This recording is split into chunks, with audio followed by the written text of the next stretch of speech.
Hi, I'm Michelle. And I'm Bill. We are the Wrestling team, selling beaded and stainless steel chain jewelry, highlighting and fitness and women's competition pieces. I can even custom just for you. Check us out at BrentBling.com.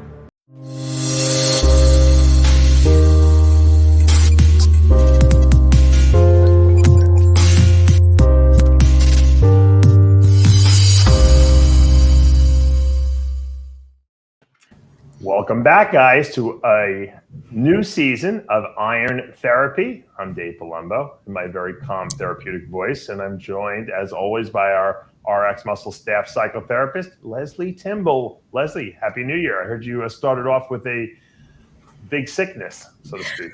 Yeah, it was the post-COVID, what are they calling it? I forget what they're calling it, pandemic, or whatever it was. But it was like a flu, cold. So I was out of the gym for like a month. That was like killing me mentally. So I used my mental skills to be able to stick with the, be good to myself. You were sick for a whole month? Yeah.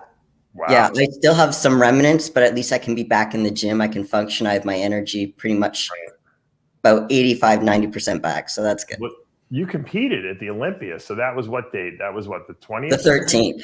13th? The amateurs were on the 13th, yeah. Right, and then we're here at January 13th. Wow, that's full month. That is right. It's crazy. Yeah, so it's our first show being back. It's good to be back. I wanted to do one before, but you were so sick that you couldn't do it. So I didn't want to have like you hacking and coughing the whole show. So I figured people wouldn't like that. How to cope through the post-Olympia flu. Yeah. I was almost going to ask you if you wanted to do the Arnold Classic, because they were really having trouble getting competitors for a while, and now they upped the prize money to $300,000. So I saw that. They don't need you. They don't need you to enter. Apparently, they don't need me. But if anyone needs me backstage, let me know, because I'm happy to help. There you go. All right. Today's topic is going to be, guess what? Calum Van Moger back in the news again, and this time. It's good news. It's not bad news. Seems like he's back in the fray. He's back on social media. He did a video and he basically said, "Hey, I'm sorry I've been gone. I had some problems," which we all know. He jumped out of a second-story window, which was the last problem he had. And he says he's been getting help and therapy and rehab and all that good stuff. And he says that he's healing. My impression from I know you watched the same video I did, and probably a lot of you guys might have seen it out there. It's on his Instagram. I'll pull it up just so people can see it. And, I got the impression that he is almost a little bit embarrassed by when he went through and is still having trouble and, maybe completely becoming transparent about what he did. I mean, he kind of referenced that he had a problem, but he didn't really say, "Hey, I jumped out of a second-story window." Do you think that this little video that he did telling people what's going on, was that part of his therapy, you think, or is that just something he wanted to do personally? It could be a bit of both. I mean, if I was his therapist, I would advise him when he's ready to take that kind of accountability, because one of the things people do, not just Calum, but when you're going through issues such as depression and anxiety, it's not a fun experience. Anyone can put up their highlight reel on social media. But when you're raw and you're real, people actually respect you more. And no one likes a comeback story more than the readers. Right. So, I mean, I think, a lot more people there's a lot of people that will be supportive of Calum in the beginning. And he might get some people who he's lost and maybe some new people because they're like, wow, he actually put himself out there. Now, the part about not detailing all the things that he did, there's going to be that sense of embarrassment or shame because that's not typically his behavior. Right. Was it his behavior in the past year or whatever? Yes. But again, that's not typically Calum. And no one likes to be reminded of your mistakes or be able to, go into detail. But saying, hey, I did some stuff I was really embarrassed about. But he's being real, because one of the things he did say in that video that you probably recall, Dave, is that he was saying he was holding in his emotions. Right. And that can be very dangerous, because the longer you hold on to emotions and hold them inside and not deal with them, the more they start like being like a dust bunny, and it grows and it grows and it grows to the point where you can't ignore it anymore. And it was backfiring on him. Yeah. And he said he was suffering from depression too. Yeah, depression and anxiety. And his biggest regret, he said, was not talking about it. But at that time, he wasn't ready, because to talk about something that's very uncomfortable, and I mean, because there's shame or guilt or, obviously these are positive behaviors, you have to be in a certain mental headspace. Now, this doesn't mean you have to be totally better, but you have to be mentally ready to take some of the criticism you're going to because you're on social media. You're going to get the trolls. You're going to get all those people who think they know better than you and not really be able to understand or are not professional. Those armchair quarterbacks I talk about. So you have to be kind of mentally ready to take that on. If you're not in a good headspace, the last thing you should be is on social media. Right. Yeah. I know just from my own experiences, I bury the emotions, and I'm really good. I can wall them off really, really well, which is I'm not bragging. That's not a good thing, because like you said, they fester inside you.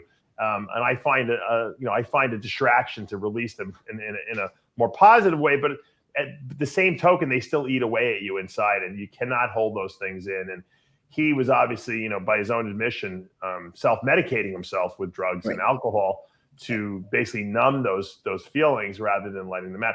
But the only thing I would have done different, I think it was great that he came on here and told everyone what was going on. The only thing I probably would have completely told every single sordid detail and made myself look like what Antoine Vaillant did on the show. He basically just said, this is how retarded I was. This is the crazy shit I was doing.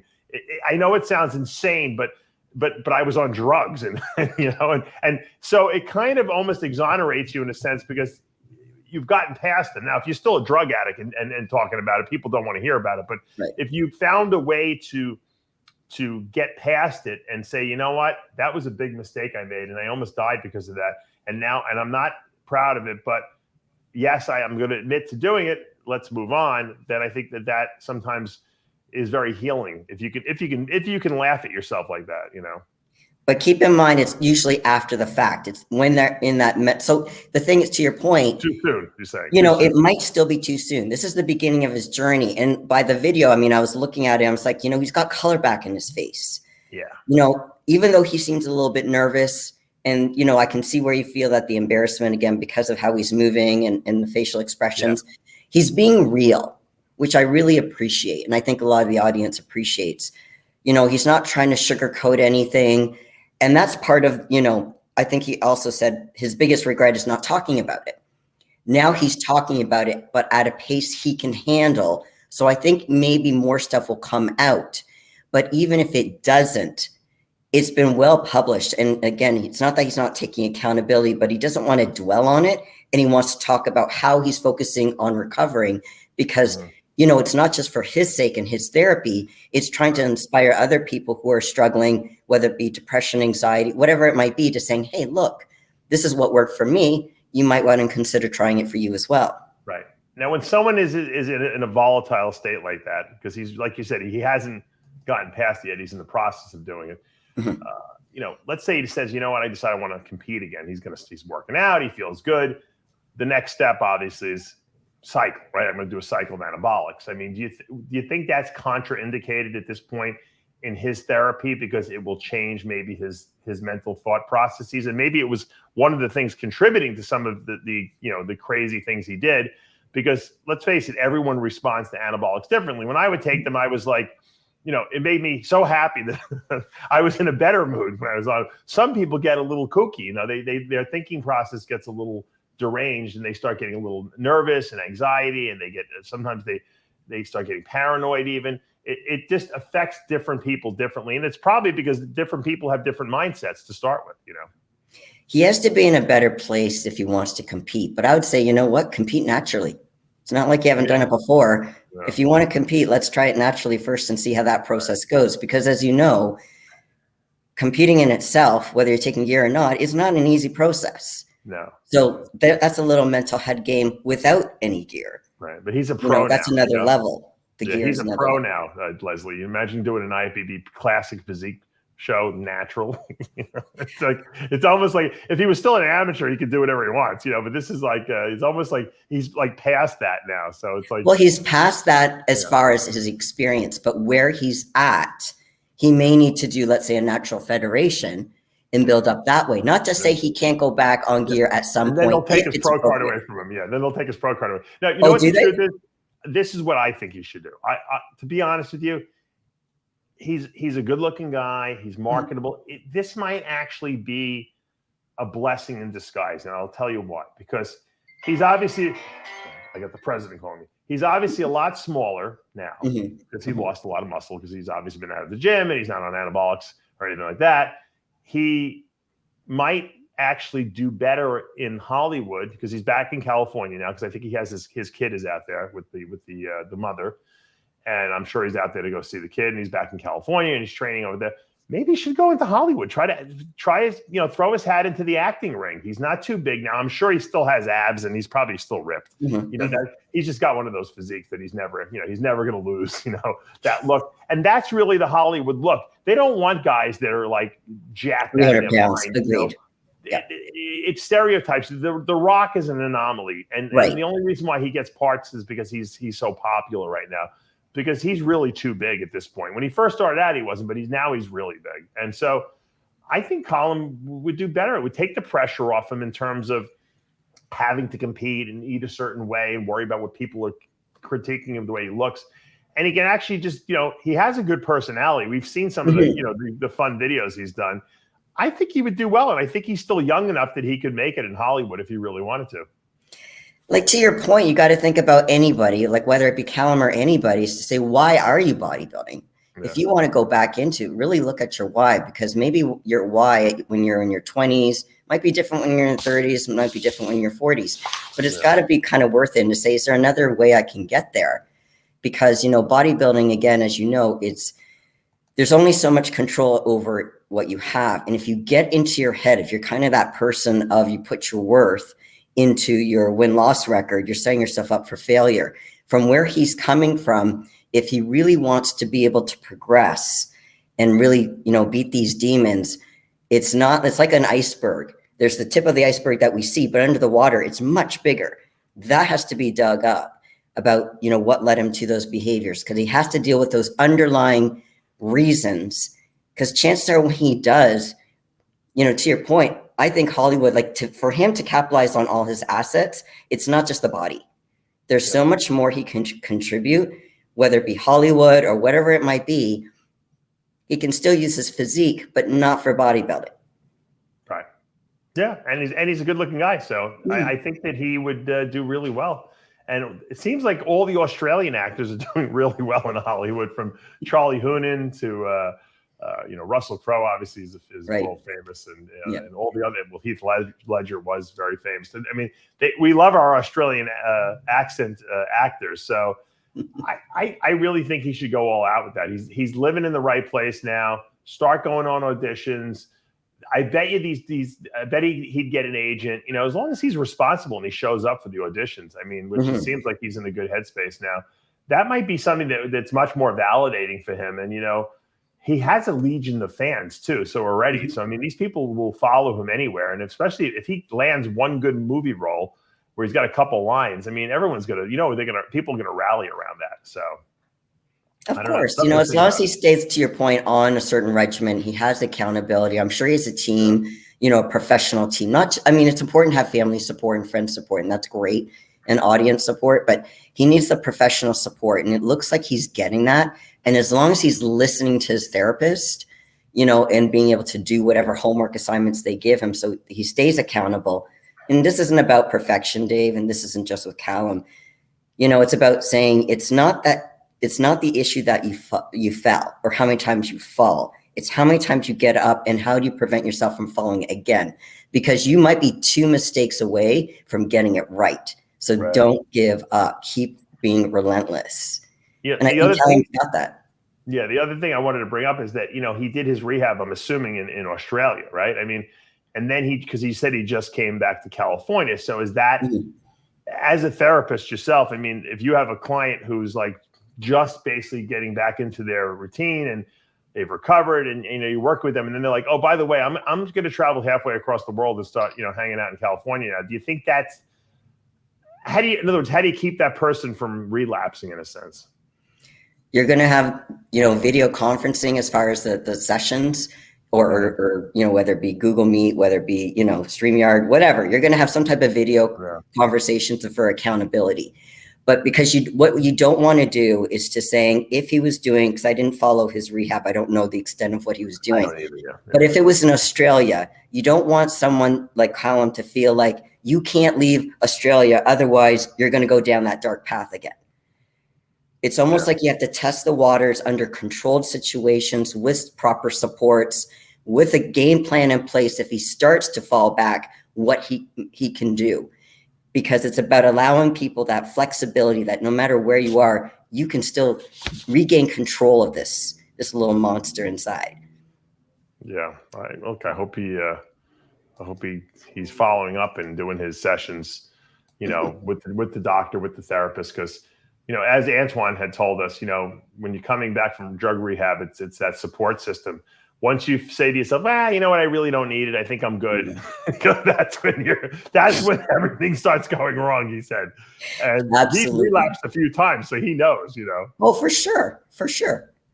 Yeah, and here's the thing, even if we're doing well, okay, so this goes along the lines of that champion mindset. Even if you win first or you get the overall, you don't think, okay, I'm the best in the world, or I'm the best in this particular category. I don't have to keep trying as hard. No, because everyone else is getting better, so you got to keep getting better too. Right. So if you get first, you still ask for the judge's feedback to get better. That's the champion mindset. You're always trying to get better. So when you're better, in Calum's case, as far as feeling more in control, having certain and routines are really important. I don't have to say minute by minute, but having some structure is really important for a lot of people. Keeps them on track, as well as the accountability. But it's always trying to get better, even if you're better. So it's trying to I want to continue this path. Even if I'm feeling well, I still need to touch base. Right. I try to analyze, and I always try to compare myself to other people to see what, maybe I'm doing or not doing right. And I say to myself, I'm wondering, like, how come I don't see myself falling into bad habits, and why I'm not really, and then I say to myself, I don't have a spare moment of the day where I don't have something to do.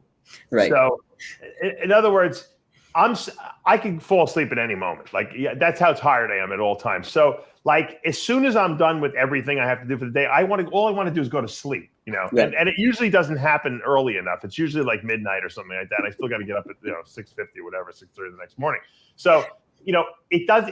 I don't have a moment where I could say, you know what, I'm so bored, I think I'm gonna fucking shoot some heroin, right now, because I don't know what to do with myself, or I'm gonna go to like a brothel or something like that, because I'm so bored, and I'm not married, and I'm single, and I don't know what to do. I don't have that, like, there's nothing in because I'm busy. So I think, like you said, scheduling, especially when you do have a drug problem, or you're coming off of one, or you have a depression problem, find a way to keep yourself very busy. Because if you're very busy, you don't have time to sit around and be depressed and watch old movies and look at old pictures and get sad. You don't have a time to think about all the people you've lost this past year. You don't have time to drink, 3, liters of vodka, or, start, popping a pill bottle of Percocet. So that, I think, is an important aspect. Like you said, schedule every moment of the day. It sounds super crazy, OCD neurotic, but you know what? It works. No, I might say you might be overscheduled, Dave, if I can give you a little bit of constructive feedback. I'm not telling people to do what I do, but I'm just telling you why I think that I'm so people like, Dave, how do you never mess up, and you eat right and you do that? Because I don't have a minute to you don't have time. Screw up. I said, if I missed, I get mad at myself if I miss taking like my morning vitamins or something like, or I missed my fiberlyzed dose at 2:00 in the afternoon. I'm like, oh shit, I got to take the fiber. Oh, I messed up my whole day. Now I got to take it now. It's 4:30 already. All right. Well, I don't have to take the other one until midnight. So that's how crazy I am about like my schedules, because I know that the schedule keeps me, if I'm flowing and everything, and I'm doing everything, that's the only way I can get everything done. Once I start hitting, like speed bumps, so to speak, during the day, it messes things up. And sometimes you have to be okay with that. Yes. Dog gets sick, got to take it to got to take it to the vet. I'm not going to the gym today. Or Logan got sick this past week, so I couldn't go to the gym. I had to stay home one day. My wife stayed home one day, and then I worked out upstairs. But you always have to be planning. All right, what are you going to do if something does go wrong? How do I work around that? And I just think keeping busy is important for people who have problems getting in trouble because they have too much time on their hands. But I also think it's also good for people who are more mentally stable too. The structure, I mean, from a time perspective, yes, you don't have time to get yourself in trouble, but it almost gives you a purpose that you know what you need to do. Because when you have an idle mind, your idle mind can be like a little playground for your insecurities and can get the better of you. So we get in our head sometimes, or we go on social media and can get in our head too much, or we read certain comments and we get in our head too much. So sometimes having that thing to do, whatever that is, yes, you can get stuff done, which is important, but it's also kind of, like I said, it kind of gives you direction of what you need to do next in life or in that day. Well, hopefully Calum's spending time with his kid and just at this point, relaxing. California is actually, even though they've got some kooky laws nowadays, it is a pretty relaxing place to be. Especially, if you walk on the boardwalk there, you can go to Muscle Beach, you can go to the Santa Monica Pier.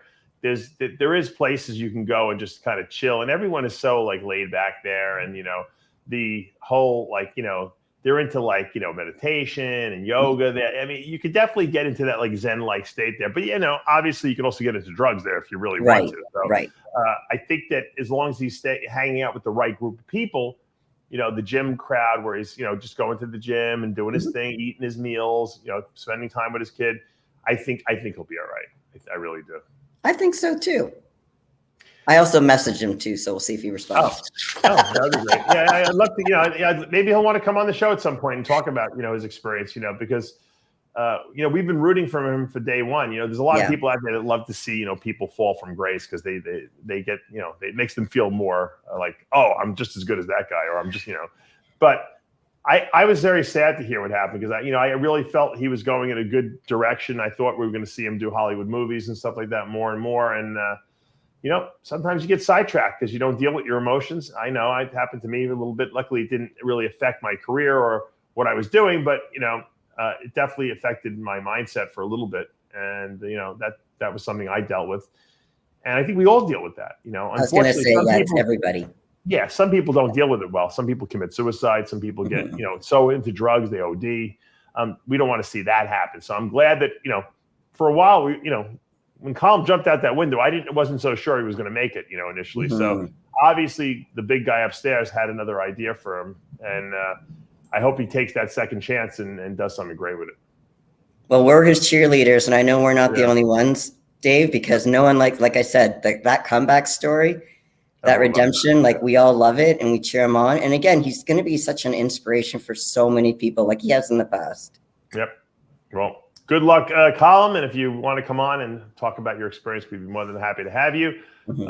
Lesley, thanks so much for coming back from your sickness and knocking the 2023 year off with a bang here. So I can't wait to keep coming back there, Dave. Guys, if you have any ideas for topics for future shows, put them in the comments below or reach out directly to Lesley and I. We'd be more than happy to do it. For now, we are out of time. I'm Dave Palumbo with Lesley Timbol. We will see you next time.